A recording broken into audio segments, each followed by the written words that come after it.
साथ संगत जी, प्रेम से कहना धन निरंकार जी। एक नई साखी के साथ स्वागत है आप सभी का आपके ही अपने चैनल पर। हमारी आज की साखी का विषय है, शीर्षक है अधूरी भक्ति। चलिए सुनते हैं आज की ये साखी। साथ संगत जी, एक छोटे से गांव में एक साधु रहता था। वो हर समय कान्हा जी के स्मरण में लगा रहता था। वो कान्हा जी के लिए रोज़ खीर चावल बनाता था और हर दिन कान्हा जी के इंतज़ार में आस लगाए बैठा रहता था कि मेरे कान्हा जी कब आएंगे। अब उस साधु की एक बुरी आदत थी। वो गांव में रहने वाले नीची जाति के लोगों से दूर रहता था, उन्हें अपने आश्रम में नहीं आने देता था। उसका मानना था कि कान्हा जी से नाराज़ हो जाएंगे, वो तो स्वामी हैं। इन नीच छोटी जाति वालों के आश्रम में प्रवेश करने से वो मुझे दर्शन नहीं देंगे। इसीलिए वो साधु कभी भी किसी नीची जाति वाले से ठीक से बात नहीं करता था। उस साधु के आश्रम से थोड़ी दूरी पर एक कौड़ी रहता था। वो भी कान्हा जी का भगत था। नित्य प्रतिदिन वो कान्हा जी की उपासना करता था और वो भी हर समय कान्हा जी की भक्ति में डूबा रहता था। तो जब भी साधु कौड़ी के घर के पास से गुजरता था तो कौड़ी को कहता था, नीच, तुझ जैसे कौड़ी से मिलने कान्हा जी क्या आएंगे, वो तो स्वामी है। तुझ जैसे के घर में भगवान जी क्यों आने लगे भला। और बोलते बोलते साधु वहाँ आश्रम में अपने चला जाता। अब कुछ साल बीते। अब साधु को लगने लगा कि कान्हा जी क्यों मुझे दर्शन नहीं दे रहे।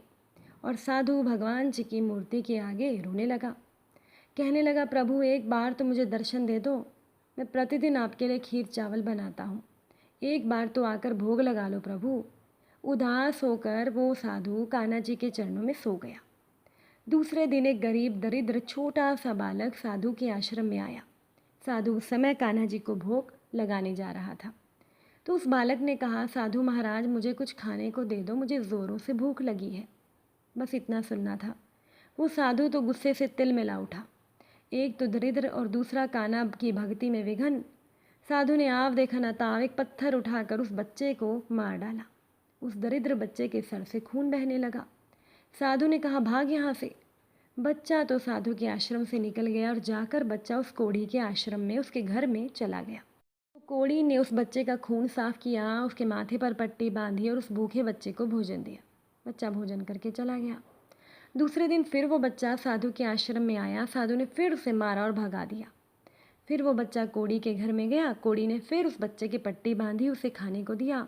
बच्चा खाना खाकर चला गया। अब तो ये रोज़ की बात हो गई। वो बच्चा रोज आता, साधु से मारता और वो बच्चा साधु के आश्रम से निकलकर कोढ़ी के घर चला जाता। तो एक दिन की बात है कि एक दिन साधु स्नान के लिए जा रहा था। उसे रास्ते पर वही कोढ़ी दिखा। साधु ने इस बार जब कोढ़ी को देखा तो साधु हैरानी से भर गया, क्योंकि उस कोढ़ी का जो कोढ़ था वो गायब हो गया था और वो कोढ़ी बहुत ही सुंदर पुरुष बन चुका था। साधु ने कोढ़ी नाम लेकर कहा, तुम कैसे ठीक हो गए। तो कोढ़ी ने कहा कि मेरे कान्हा की मर्जी। पर साधु को ये रास नहीं आया। उसने मन ही मन फैसला किया कि पता लगाना होगा।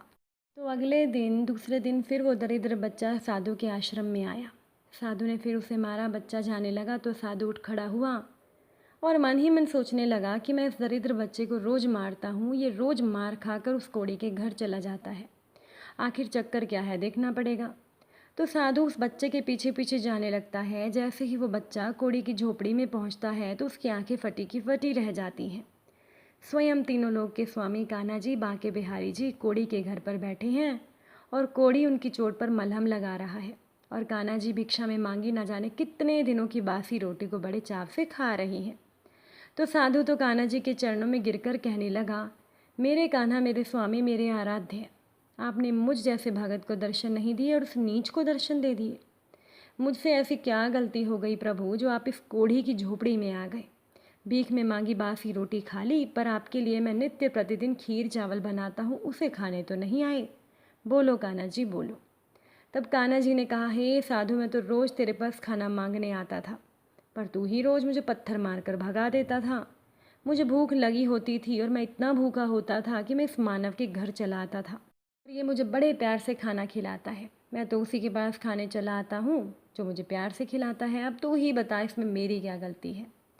तो साधु कान्हा जी के पांव पकड़कर रोने लगता है, कहता है, मुझसे गलती हो गई, मैं आपको पहचान नहीं पाया, मुझे माफ़ कर देना। फिर कहता है, तीनों लोकों के स्वामी, गरीब भिखारी दरिद्र बच्चा बनकर आप मेरे आश्रम में क्यों आते थे और मैं तो आपको दरिद्र समझकर मारता था, क्योंकि मेरे कान्हा जी तो स्वामी हैं, वो दरिद्र कैसे हो सकते हैं। कान्हा जी ने कहा, हे साधु, तुझे किसने कहा कि मैं केवल महलों में रहता हूँ? तुझे किसने कहा मैं 56 भोग खाता हूँ? तुझे किसने कहा कि मैं नंगे पाँव नहीं आता? तुझे किसने कहा कि मैं दरिद्र नहीं हूँ?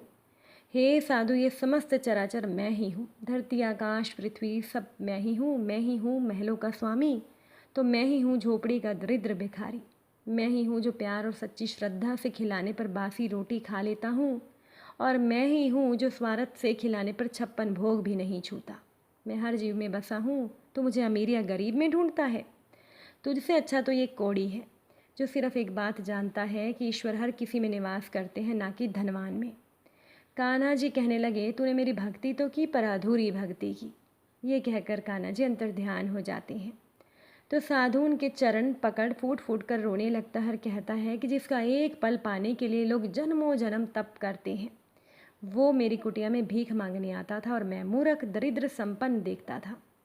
और तो और वो साधु कोड़ी के पैर पकड़ कर कहता है कि मैंने तो सारी ज़िंदगी अधूरी भक्ति की, पर आप मुझे सच्ची भक्ति के पथ पर ले आइए, मुझे अपना शिष्य बना लीजिए। तो कौड़ी उस साधु को गले से लगा लेता है। साथ संगत जी, भगवान कण कण में है। वो भिखारी भी जो आपकी चौखट पर आता है ना, वो भी भगवान की मर्ज़ी से आता है। भगवान की मर्ज़ी होती है उसमें, क्योंकि किसी ने कहा है वो भीख लेने नहीं, बस दुआ देने भी आता है, और हमारी परीक्षा लेने भी। साथ संगत जी, परीक्षा पास किए बिना तो स्कूल का अध्यापक भी हमें अगली कक्षा में जाने नहीं देता। तो भगवान हमारी परीक्षा लिए बिना हमें अपना दर्शन और अपनी भक्ति कैसे देंगे, इस बात को एक बार ज़रूर सोचिएगा। साथ संगत जी, भगवान की भक्ति की तो अनेक कथाएं हैं। जब भगत परमात्मा की आराधना शुद्ध दिल से करता है, तो देर सवेर प्रभु भगत को अपने चरणों में अवश्य स्थान देते हैं। एक कछुआ भगवान विष्णु का भगत था। तो एक बार गंगा सागर स्नान को आए कुछ ऋषियों के मुख से उस कछुए ने श्री हरि के चरणों की महिमा सुनी।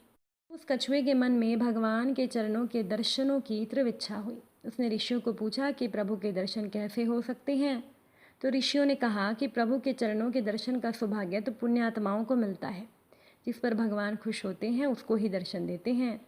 तो कछुआ पूरी निष्ठा से प्रभु की भक्ति करता था, लेकिन उसे यज्ञ हवन तो करने आते नहीं थे, इसलिए उसे लगा कि मेरी भक्ति अधूरी है, पूरी नहीं है।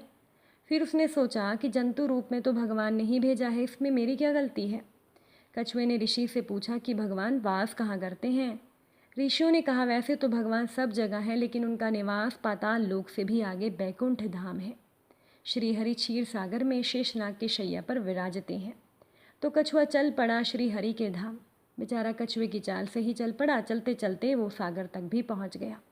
फिर तैरने लगा, बढ़ता गया और आखिरकार पहुंच गया वो वहाँ पर जहाँ भगवान जी विराजमान थे। वहाँ लक्ष्मी मैया भक्ति स्वरूप श्री प्रभु के चरण दबा रही थी। कछुए ने भगवान के चरणों को छूना चाहा, लेकिन लक्ष्मी जी ने उसे ऐसा करने से मना कर दिया। बेचारा तुच्छ अशुद्ध प्राणी, उसकी सारी तपस्या अधूरी रह गई। प्रभु सिर्फ मुस्कुरा रहे हैं। नारद ये देखकर सोचते रहे कि प्रभु ने अपने भगत के साथ ऐसा क्यों होने दिया। कुछ समय गुजरता रहा। एक जन्म में वो कछुआ केवट बना। प्रभु श्री राम जी रूप में प्रगटे, मैया सीता रूप में और शेष जी लखन रूप में प्रकट हुए। भगवान आए और नदी पार करने को कहा, पर केवट बोला, प्रभु अगर आप अपने चरण हमसे धुलवाओगे तो ही पार मैं ले जाऊंगा। कहीं हमारी नाव ही नारी बन गई अहिल्या की तरह, तो हम गरीबों के परिवार की रोटी भी छिन जाएगी। तब शेष जी और लक्ष्मी जी के सामने ही केवट ने प्रभु के चरण कमलों को धोने पखारने का सुख प्राप्त किया और समय गुजरा। कछुआ सुदामा बना, प्रभु कान्हा बने, मैया बनी रुक्मणी और शेष जी बलदाऊ रूप में। दिन गुजरते रहे और एक दिन सुदामा बना नन्हा कछुआ प्रभु से मिलने आया। धूल घुसरित पैर में कांटे लग गए, बहता खून कीचड़ सने, और फिर प्रभु ने अपने हाथों अपने सुदामा के पांव धोए। रुक्मणी जी जल ले आई और बलदाऊ भी वहीं खड़े बाल सखाओं के प्रेम को देख आँखों से प्रेम अश्रु बहाते रहे। तो साथ संगत जी, भक्ति पूरी ही तभी मानी जाती है अगर वो भक्ति दिल से की जाए, जिसमें कोई छल कपट या दिखावा ना हो। अगर आज की ये साखी अच्छी लगी हो, वीडियो को लाइक शेयर ज़रूर कर दीजिएगा। आप सभी से फिर मुलाकात होगी नई साखी के साथ। साथ संगत जी, प्यार से कहना धन निरंकार जी।